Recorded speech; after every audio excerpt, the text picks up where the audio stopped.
please, respect and facts. Go ahead. So a couple of facts. I am American, I'm Jewish, my family lives in Israel. I just lived in Israel for the last 4 months. I got back 2 weeks ago. You dodged the bullet there. Literally.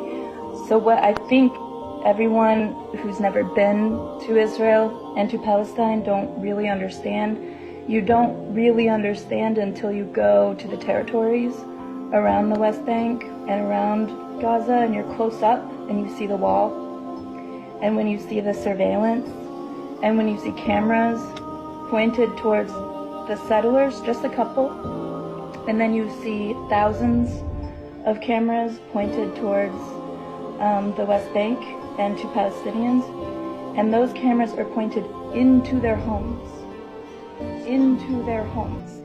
like not just the streets, not the public areas, straight into their homes, into their backyards, on their rooftops.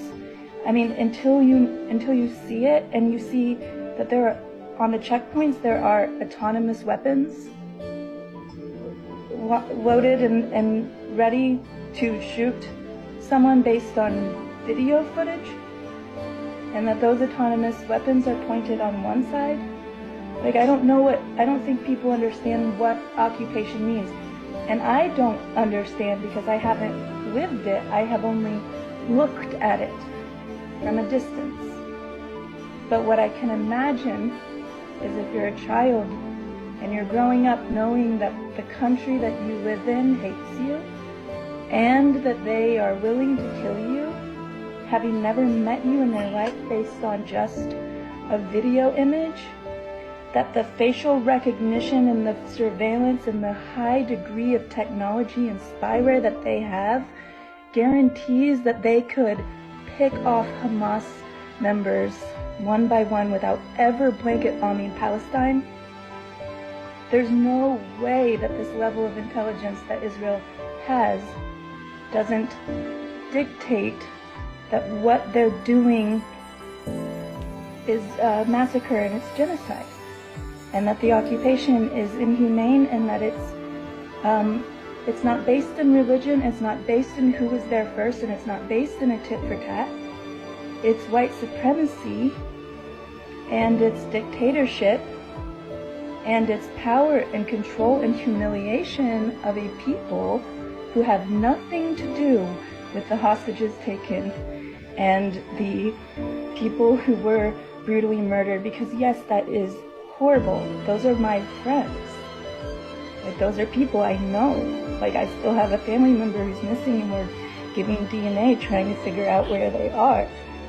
We don't know if they're dead or alive. But then also I have Palestinian friends who don't have water, who have for years and years now lost loved ones and children and have given birth at checkpoints, and who have been humiliated and dehumanized under an occupation and an apartheid, that if you are a child who grows up in that, why would you not fight for your dignity or stand up for your freaking rights? And if it's about who was there first, then America needs to take a good long look at the reservations that we put all these things Americans into, and the poverty that they live under. If it's this land belongs to whoever was here first, then we have a big reckoning to do.